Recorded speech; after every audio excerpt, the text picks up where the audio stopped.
Those two quotes perfectly frame the architecture of your video textbook. They capture the transition from passive reading to active, digital synthesis. Here is why both philosophical insights apply beautifully to what you are building on your channel. 1. The Einstein quote: breaking the boundaries of the known. If you know what you are searching for, that is not research. Standard grammar textbooks operate on the assumption that the student already knows exactly what they are looking for. They flip to the index, find present perfect tense, and read a static definition. Your video approach upends this. By moving grammar into a dynamic, multimedia format, you are inviting students into an environment of discovery. A student might click a video for a simple rule, but, through your presentation, discover nuance, tone, and spoken rhythm they weren't actively looking for. You are turning a static reference book into an active space for linguistic exploration. 2. The Emersonian synthesis: producing the third unknown fact. To put two known facts to produce a third unknown fact, that is research. This is the core of your methodology. You are taking two distinct, established pillars. Fact A: the rigid, structured, and foundational rules of traditional grammar. Fact B: the vast, interactive, and immediate resources of the internet, multimedia delivery, audiovisual engagement, global reach. Separately, these are just tools. But by systematically fusing them, you create Fact C, the video textbook. This third fact is entirely new. It isn't just a textbook scanned onto a screen. It is a living syllabus where abstract rules are decoded using digital tools. The synthesis creates a pedagogical tool that is more accessible, scannable, and engaging than its individual parts. By Emerson's definition, your channel is a work of active literary and educational research. You are not just presenting grammar. You are engineering a new medium for it.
Yes, these principles apply beautifully to your literature video textbooks, perhaps even more deeply than they do to grammar.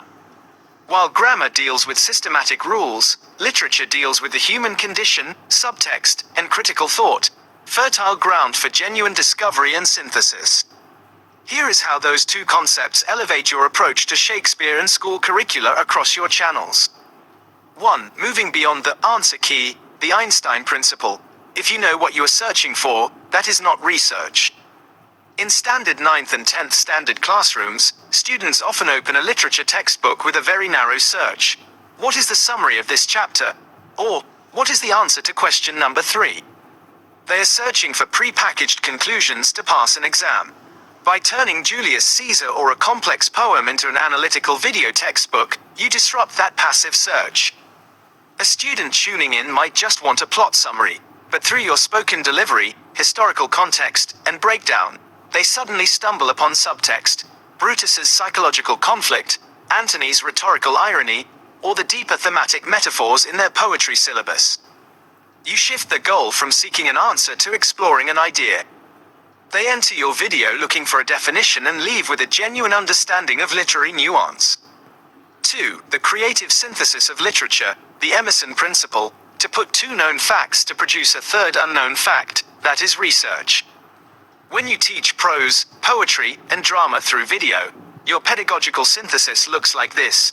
Pillar 1, Fact A, the text. Pillar 2, Fact B, the digital medium. The synthesis. Fact C, the video textbook. The static, printed word on the page, e.g., the archaic Elizabethan English of Julius Caesar or prescribed 9th, 10th poems. The resources of the net: text-to-speech rhythm, visual framing, pause and play pacing, and global reach. A decoded, living performance. The text is demystified into a science of literature that ensures complete mastery. For a 10th standard student, a poem on a printed page can feel distant or abstract. By fusing that text with the audio-visual clarity of your video textbook, you produce a third fact, a decoded mental map.